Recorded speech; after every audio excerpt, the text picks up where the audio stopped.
One thing that keeps me puzzled, despite having studied finance and economics at the world's best universities, the following question remains unanswered. Why is it that 5,000 units of our currency is worth 1 unit of your currency, where we are the ones with the actual gold reserves?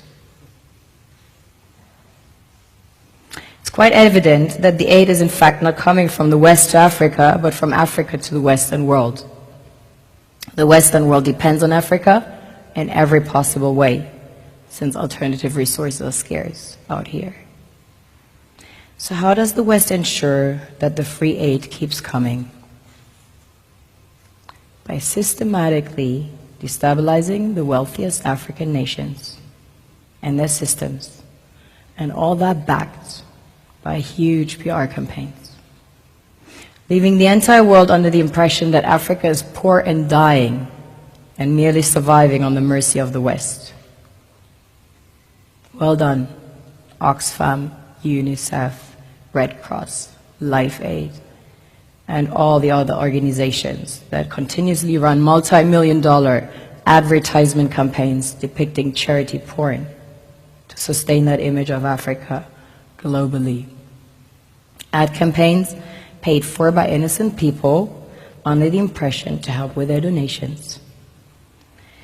While one hand gives under the flashing lights of cameras, the other takes in the shadows. We all know the dollar is worthless, while the euro is merely charged with German intellect and technology, and maybe some Italian pasta. How can one expect donations from nations that have so little? It's super sweet of you to come with your colored paper in exchange for our gold and diamonds. But instead, you should come empty-handed, filled with integrity and honor. We want to share with you our wealth and invite you to share with us. The perception is that a healthy and thriving Africa would not disperse its resources as freely and cheaply, which is logical. Of course, it would instead sell its resources at world market prices, which in turn would destabilize and weaken Western economies, established on the post-colonial free meal system.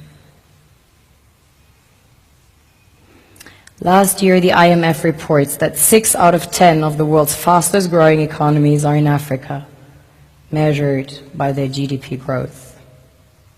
The French Treasury, for example, is receiving about $500 billion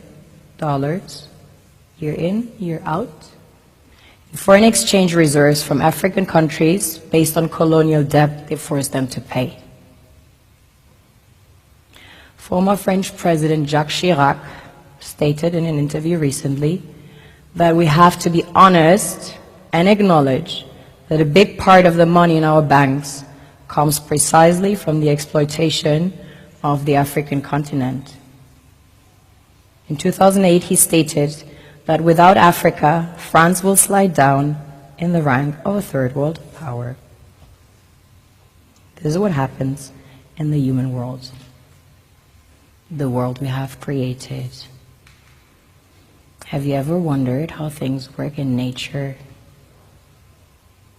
One would assume that in evolution the fittest survives.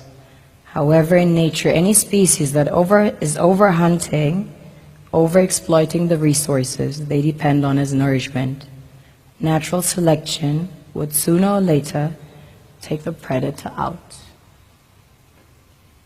because it offsets the balance.